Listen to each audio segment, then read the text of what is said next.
Classmate, wag naman. Kasi mapapahiya ako eh. Dapat lang sa'yo, mapahiya.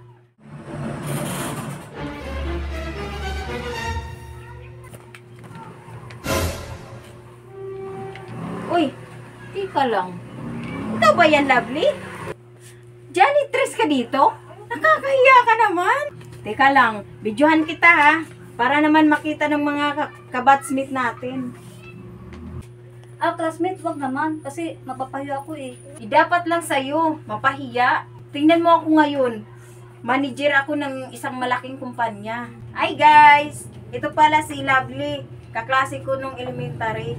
Yung mahirap, yung palaging talunan at lampa. Alam nyo guys, naalala ko lang, para lang magkaroon siya ng papel, gagamitin sa school. Alam nyo guys, may bit-bit siyang parating bayabas. At ipapalit niya ito sa papel. Ngayon, ito na siya, isa siyang janitress.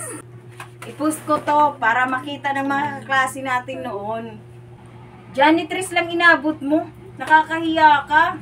Talunan. Classmate, bakit mo naman ito ginagawa sa akin? Samantalang, wala naman ako matandaan na kasalanan ko sa iyo. Wala lang. Gusto ko lang. Para lang makita sa buong mundo yung kaklase ko noon na talunan. Janitress na ngayon. At ako ito.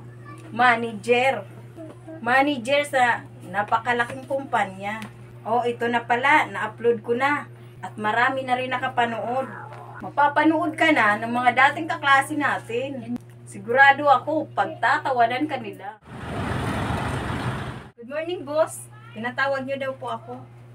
Oo, pinapatawag kita. Kasi napanood ko yung in-upload mo sa social media. Napanood niyo pala, Madam President. Aba, baka mag-viral pa yan yung video na yun. Ang dati kong kaklase na talunan, janitress lang kasi ang inabot. Tama ka. Viral ang video mo. Napanood na nga ng buong kumpanya. Ibig sabihin, Madam, marami na akong tagahanga. Tama ka dyan. Marami nang nakakakilala sa iyo. Pero, sa kabila ng kasiyahan mo ngayon, tila nakalimutan mo na. Meron tayong no bullying company policy. Dahil sa viral video mo, nalabag mo ang no bullying company policy natin. At kailangang ligpitin mo na ang mga gamit mo. Dahil huling araw mo na sa kumpanya ko. Dahil hindi ko tinutolerate ang mga ganitong gawain. Ang laki ng nagawa kong pagkakamali. Hindi ko talaga akalain dahil sa pambubuli ko. Sa dati kong kaklase, nawalan pa ako ng trabaho. Good morning, ma'am. Kayo po ba yung nag-apply bilang manager sa kumpanya namin?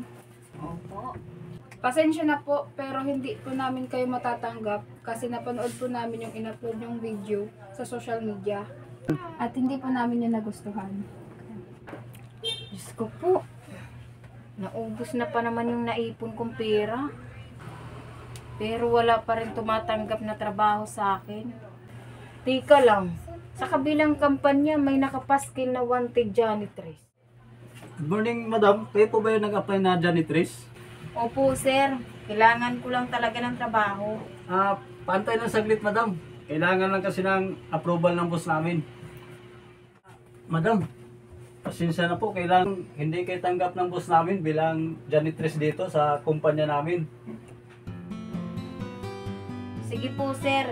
Ganun pa man, maraming salamat po sa kabutihang loob niyo po sa akin. Uy, Manager Ann! Lovely, ikaw ba yung boss dito?